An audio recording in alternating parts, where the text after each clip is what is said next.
Hello, good afternoon, and welcome along to Destination Wellbeing. My guest this afternoon is Kelly Watson, and Kelly is one of the parents who will be speaking at an upcoming event that's organised in Uri, and I'm one of the organisers of it. It's a children's wellbeing seminar that will be looking at we'll be chatting about lots of different, development problems that children might come up against, and things like maybe sleep that doesn't go so well, which is increasingly becoming a big problem across the board for all children. I mean, I'm working with children in schools, and if you ask how many of them have difficulty getting to sleep, the hands are going up everywhere, left, right and centre, and that's with children with additional and special needs right through right across the classroom. You know, it's really is becoming a big problem.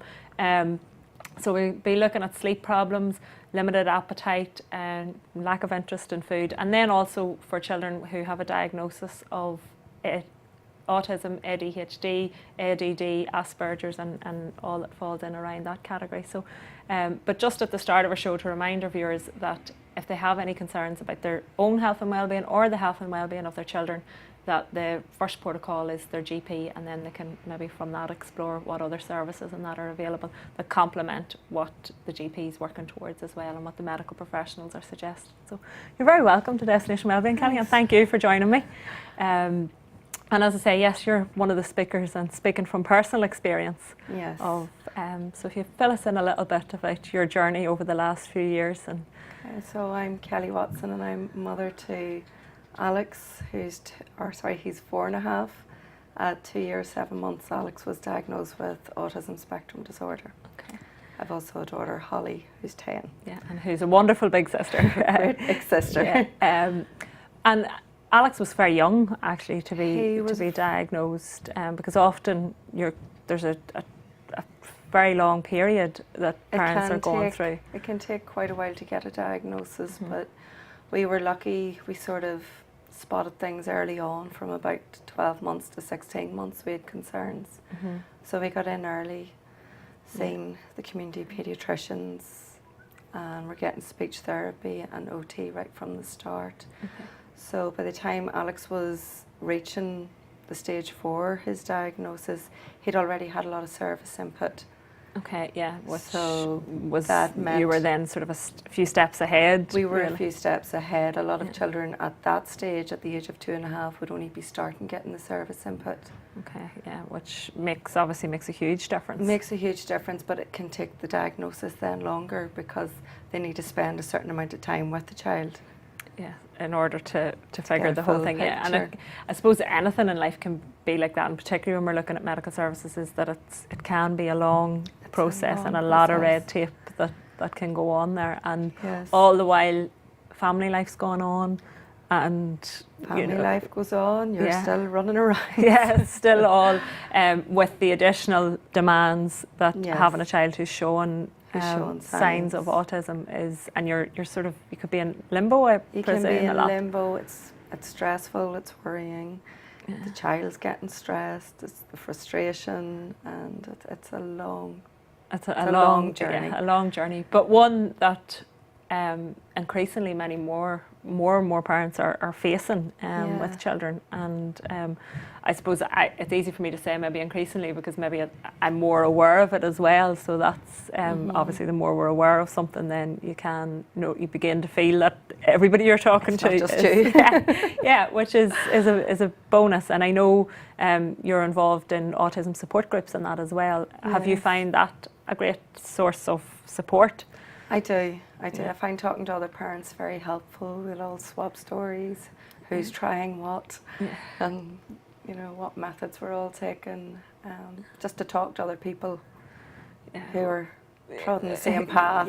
It does help. Because whilst every child, whether they have any diagnosis or not, every child's so different and so individual, aren't they? So, but there are common denominators that can be common traits and different things that somebody, I'm sure, has been through at some point, really. Yeah, especially when you get to the picky eating and not sleeping and stuff like that. Everybody has different things that they try. Yeah, and hopefully somewhere you hit the golden nugget. You get the magic button. Yeah, you get the magic one that works, because actually I was working with a wee boy whose mum will also be speaking on the event on the 4th of June, and you know, within a couple of sessions, she was able to, thankfully, and it has stayed now sort of 2.5 years on, but we were able to work out the sleeping thing using reflexology, and or the lack of sleeping, not the sleeping thing, the awake thing was the problem. It wasn't the sleeping was a problem, but and then able to show the mum how to do that, you know, to work on her own child for that, and it's part of a nightly routine and makes such a huge difference. And there are so many other different things. With children with autism, routine is so important. If you can get a routine established and you follow that routine religiously, it sort of cues them, and it allows them to be aware this is what's happening next. And that, as you say, that seems to be a very common trait that it has to follow.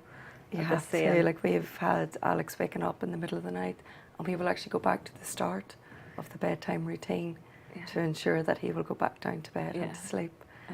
That he knows. But even to have the awareness that this can make things easier, because I'm sure before that became, before you thought about that, it was a whole fighting match in the middle of the night, as can happen, or not so much a fighting match, but a whole battle of wills and pace and floors trying to get. No, but I think it was a lot of the stuff that we would have learned in early intervention that you get after your diagnosis, and they'll come in and they'll help you set up picture schedules and choice boards, and it's basically putting in a communication system, because as you know, with autism, communication is one of the key areas of concern.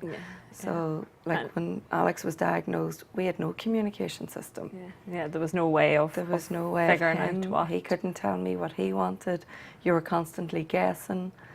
I couldn't communicate with him. Which is so heartbreaking. To not be able to get a message in two different worlds. It just weren't meeting in the middle.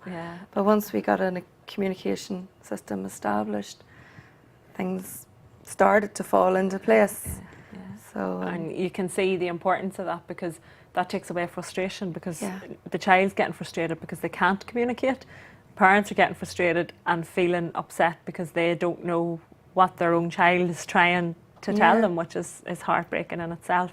And then there's meltdown all around. It causes so much anxiety and stress and trauma. For everybody involved. For everybody involved, but especially the child. Because this world's just going on all around them. And they've no way of linking into it. And so, as you say, it was with Alex initially, it was picture schedules and choices and what can we work with, and then suddenly the world becomes easier. To actually teach them that there is such a thing as communication. I could have been sat and talking, calling Alex's name, and he just wasn't responding at all. We were getting his hearing checked and all sorts of things, but to actually teach him that there is such a thing as communication. And one of his earliest communications was, funnily enough, I had started doing aromatherapy on his feet, and I set a bottle of oil up on the fireplace. It was a mixture that I'd made up, and I'd sat it on top of the fireplace. I remember him sitting on the floor and just looking up at it. And he wanted me to put oil on his feet, but he had no way of communicating it. But I just got him sitting staring at that. Will I give you a foot rub, Alex? And he looked at me, and you knew that was communication. Fantastic, which was such a breakthrough moment for both of you, because he was able to communicate it. So it's and that might sound, you know, it was such a relatively simple way, but the breakdown, the boundaries that broke down were huge. And very interesting that, of course, it was the aromatherapy aspect, because that takes us off, I suppose, on another level where very often you find that connection with nature and natural things or products or whatever is very intuitively inbuilt in children with an autism. Alex loves nature. One of his favourite things is just to go for a walk and listen to the birds. Which is and the heads up and birds, the birds. and it's so lovely. soothing and so Yeah. relaxing, and he's at peace then because He's happy and contented. and aren't we all? So, you know, and that again, that brings in a similarity, doesn't it? Really, because that means that, you know, whilst Alex has an autism diagnosis, he ticks the same boxes as the rest of us. The majority of the rest of us will love a walk in nature and looking at autism, but it has a special meaning. It has. It's very calming for him, very relaxing for him. And rainbows. He has a thing about rainbows. Lights on the wall. He'll spot rainbows in the. Fabulous. You know, and as we say, each child's different. That's Alex's particular area of love and passion and interest, and then another child might find something different. But even that brings us back to where a few weeks ago we had another one of our speakers who will be on the 4th of March as well. We had Juanita Duke, who was talking about equine therapy and the benefits for children of being outdoors in nature and with animals, which brings in another soothing and almost that no need for communication. There's communication on a different level. It's communication, but it's more intuitive. It's an intuitive communication, and it doesn't need words or it doesn't need anything. It's just all so soothing. And I know you've worked on so many different aspects of that, everything from aromatherapy to balance work to there's so many things that can come in. That we have a very eclectic approach in our house, so we have it's a bit of everything. But I mean, the proof of the pudding is it's working. It's working, and that's Alex all. Is very happy. He's making such brilliant progress. Yeah, I mean, just spending some time with him at the weekend, you can just see such a each stage is coming at its own pace. Like the progress from Christmas till now has just been absolutely phenomenal. Yeah, it was almost like a breakthrough. Just that has the switch, and we're only part of the way through the year. We're not even yet, and that brings in. And I know you would be very passionate about putting that down to the whole approach that Alex has, his play group, his everything. That he's a fantastic nursery placement, so he has. They're very in tune with them, and no matter what I will go in and tell them about, if I notice something with them that's working, they'll implement it. They're great at doing his therapies, like his speech therapy, his OT. They set up different programs that they will incorporate into his day in the nursery, so it's just brilliant. Yeah, which and again takes the pressure off from you, because then home time can be home time and it's not pressure time. Yes. So you're not trying to squeeze in everything then because to squeeze everything in every afternoon. Yeah, it's a lot. It's a lot. And it's a lot. It's a lot for any child of any age to have done a school day, even if it's play school day, but it's still a structured environment. To then come home and face into more structure and more thing, you know, that just doesn't. Yeah, they do all. And again, all children. I often look at wee ones with loads of homework in the evenings, and I think, imagine coming home from work and being told then you have to start into, more work. It must be just so disheartening. And we don't think about it when we're doing it, but it's fantastic that it's able to integrate. And was that something that you had to sort of push for, or were you lucky in the sense that just very lucky it happened into the right place? Yes, it's a great nursery placement, but so fortunate. He should have been in a nursery school, but we kept him in his playgroup because of the service he was receiving there. It was, it was just perfect for him, and he blended in. He has thrived in it. Because I know that's one of the stresses as well, that I suppose it's the constant seeking for resources and making sure, because everything in life, if we lie back and don't push, we'll not, get less to the you're left on the because the child that cries the loudest gets fed first. The squeakiest wheel will get the oil. Yeah, that's it. So now we're in the process of seeking our primary 1 placement. Okay. And so we're still waiting to hear about that one. That's a bit of a stress. I suppose, especially since, because you've had such a really positive experience. It's hoping that can. We're hoping that this continues. And I'm sure it will. It's gotten.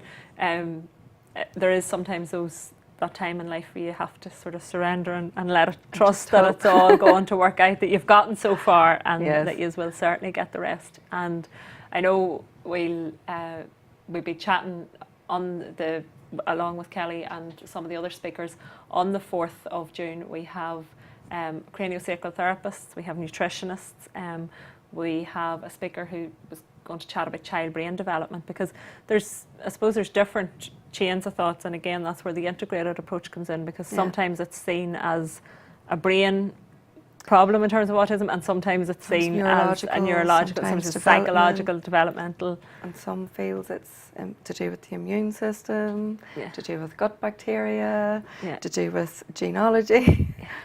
Nobody knows. Yeah, because it's a learning curve. It's a learning curve. Nobody really at this stage knows what's causing it. Yeah, because why children are getting autism, ADHD. Yeah. They all seem to be on the rise. Some say it's better diagnosis.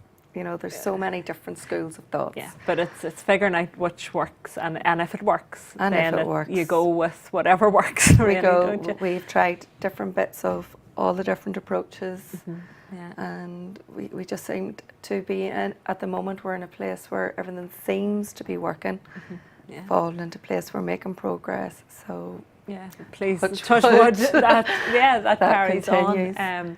But it is, as we say, you know, you've the integrated, you've neurological, developmental, the gut bacteria, people put back to birth. There's a whole range of. I was reading an article recently where they were talking about there could be links even to oxytocin being produced at birth that can cause, you know, or not being produced at birth that can cause problems. And if the mother had an infection during her pregnancy. Yeah, that's another one. Yeah, there's so many. But I suppose the big thing is that there's a lot that can be done without us even needing to know what is the cause. We don't necessarily need to always understand the cause in order to work with it. Two of the things that I've noticed now, a lot of children with autism have very high anxiety and stress levels, and you know that comes from their lack of communication or difficulty communicating, difficulty in social situations where they're not sure what the social rules are. All of that causes an internal anxiety. And then the other field is their gut bacteria. You know, a lot of them have bowel issues, problems like that. So what we try to do is treat the external symptoms. Yeah, which is totally, I suppose that would be an approach I would look at as well, because there are, whilst autism is the diagnosis, there's so many symptoms that you can say, well, can I tackle sleeping? Yes. Can I tackle constipation? Can I tackle whatever the pieces of the puzzle are, rather than trying to tackle the overall thing? The body, if you look at the body as an energetic system, all of these things are pulling the energy from the child, and that's depleting the child's resources. So if you can start treating all those things, you're giving that child a wee bit more energy to deal with the internal experience of what's going on for them. And that's sort of what we try to do. Yeah, and it makes so much sense, because you will often hear things about a cure for autism, and you know, can we find something that's going to do this? And maybe somebody's coming off and they're saying, well, this is a cure for autism, and there's all sorts of different things in that. But you're thinking, no, there's not, because it can't be a personality, or it can be anything. It's my child. You know, Alex is Alex. Yeah. Okay, he has autism, but he's still a little boy. Yeah. You know? Who has other things and he may have had them anyway without any diagnosis. So let's worry about working out each piece of the puzzle before because they'll make life so much easier. Yeah.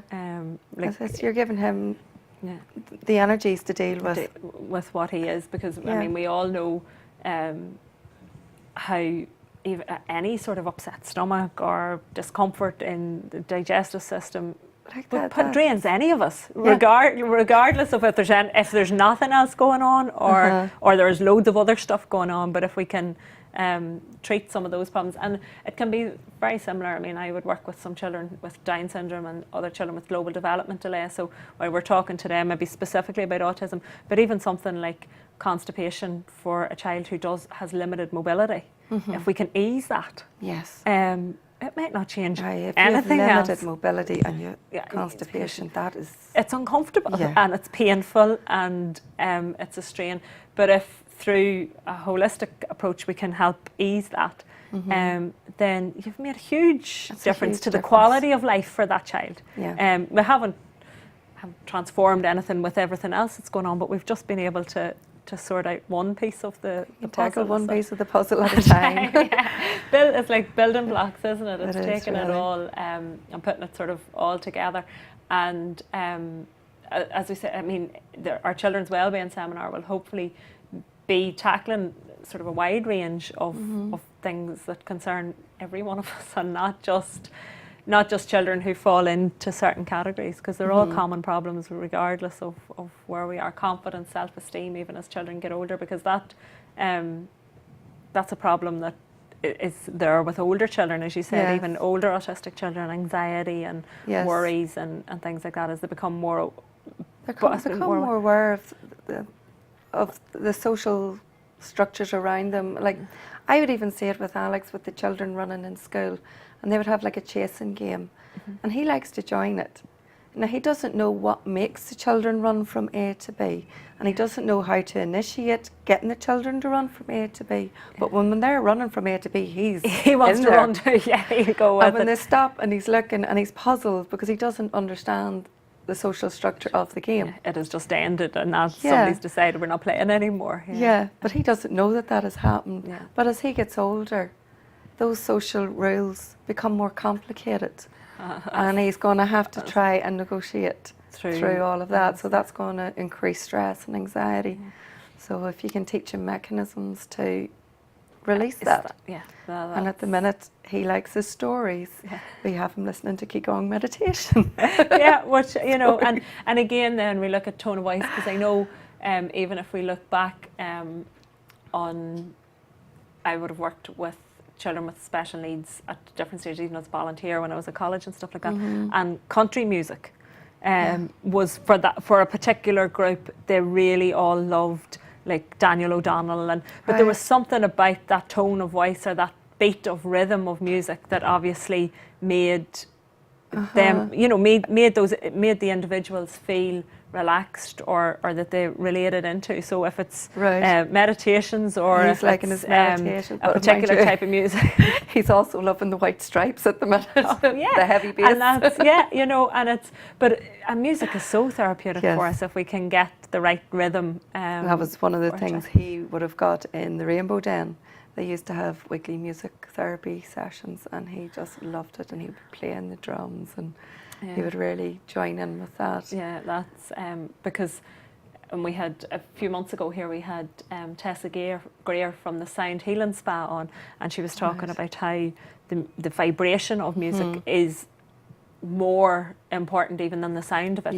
The sound's really irrelevant, so we should all really be making music of some sort, because the vibration resonates with our healing vibration. He likes something with a heavy bass. It's whatever vibration it's creating within us. And I suppose if we go back to us all being an energetic, the energies of that and the vibration, if it's causing a vibration across the room, because we can hear that, you pick up on it in your ears and you can feel the vibration. I remember down at one of the Mind Body Spirit shows down in Dublin, standing in, you know, the big bowl. Yes. And she came along, and you got the vibration all up through your body, and I'm saying, God, our Alex would love this. Well, I'll have to introduce you to Tessa from the Sound Healing Spa, and I'm hoping to have her locally doing a session, and hopefully with children as well, so we'll be able to integrate that, because the words to music are one part, but the sounds, the sound and the vibration is really important, and when we can get that internally, but you'll be getting drums now in the house, so you'll be playing them all, and there's lots, even the wee shakers and things like that. And then obviously then sometimes children may have a sensitivity to sound as well, and the sound, it's getting the right balance of sound. Yes, you don't sing in our house if you cannot sing in key. Okay, well, I better stay quiet around Alex. You were told no singing. Okay, well, I don't think I'll be doing any singing whatsoever, because in my head my singing sounds great, but I think everybody else has a different opinion. But isn't that amazing how that it can be picked up, Yes. that a good singing voice. No, that's from he was a child. Now Anthony, myself and Holly are all probably a bit tone deaf and sing completely off key, but from he was no age at all. If you sang and you weren't singing in tune, you were told to stop. Right. Yeah, but could listen quite easily to good music and good singing. Well, good music, but he would he listens to the same music a lot of the time. For instance, at night time, he listens to Mozart's, is it the Nocturnes? Okay, yeah. He would listen to that at night time. And that's, again, that's routine. But that's part of his routine. That's part, he knows, he hears that music, it's time to go to sleep.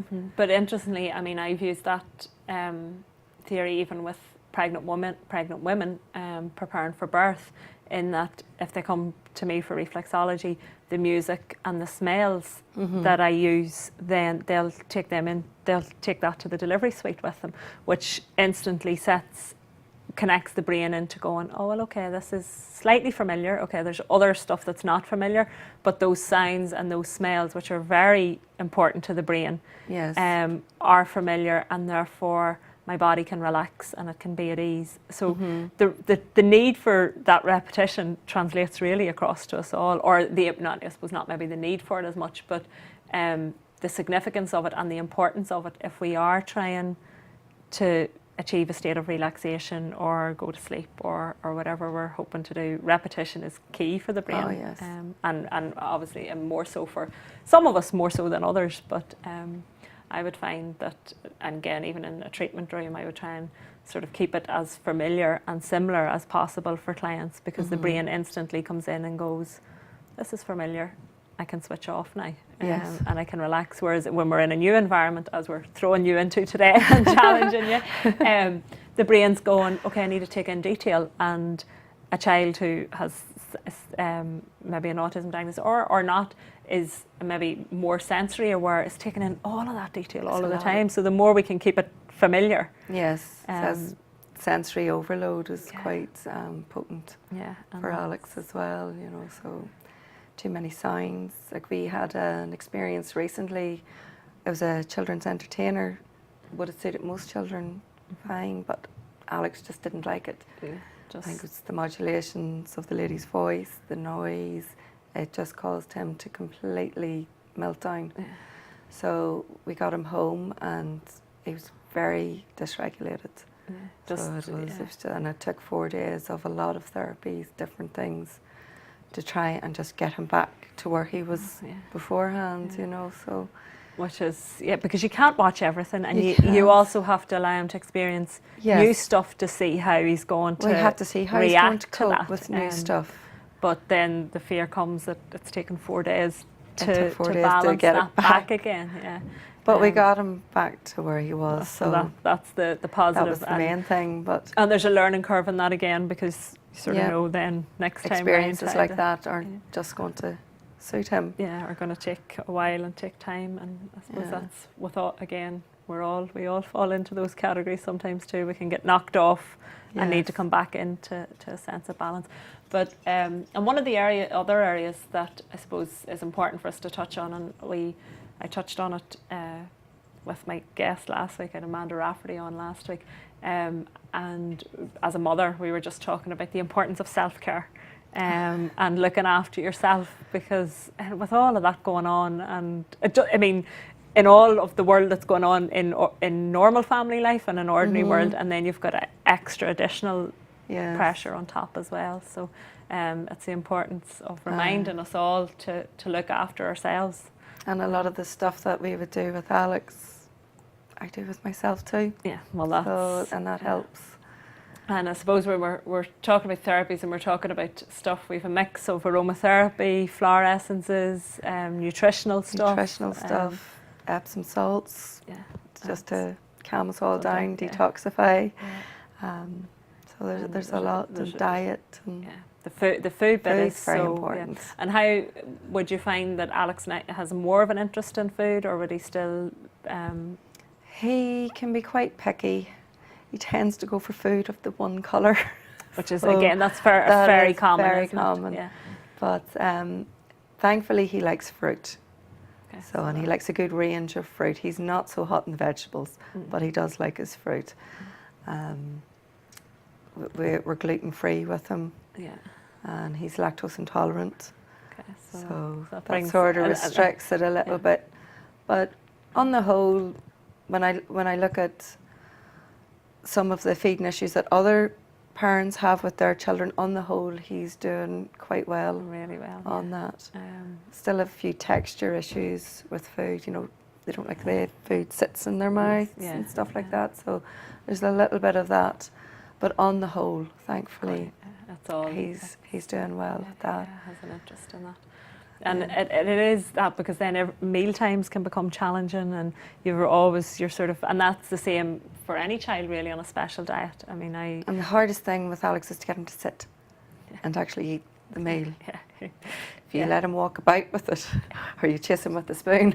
He's happy. He's happy. And then, you know, again, we can take that back, that we're remembering that we're talking about children in this, you know, and 4-year-old children sitting at a table. Don't always want to do that. Maybe, at a push, you know, and that's kind of what 4-year-olds are supposed to do too. Supposed to do that. I'm supposed to chase them with a spoon. But it's reminding ourselves of that too. Well, Kelly, thank you so much for joining me this afternoon, and I'm really looking forward to the Children's Wellbeing Seminar on the 4th of June. And if anything that Kelly and I have been chatting about today has maybe sparked an interest, we will be covering the sleeping issues, some of the things that we can do around diet. A lot of the time when we look at food, we're looking at what shouldn't be in the diet. Hopefully we'll be covering, we will be covering ideas of things that should be in it, which is as important as we focus a lot on we food. We take a lot out, but we need to be putting stuff back in. What we're putting in, and we'll have nutritionists, craniosacral therapists, and hopefully something for everybody. And as I said, about really, and as Kelly brought it up and mentioned, really about tackling some of the external problems rather than trying to solve the whole world in a session. It's just, what things can we do with particular problems that a parent might be experiencing, or a child is suffering with or experiencing on that level. So and hopefully a whole family approach as well that can help make life that little bit easier for everybody involved, because it's like when we fix, you know, if we even within ourselves, if we get one bit sorted, the knock-on, the ripple effect that has with everyone. So if we look at a family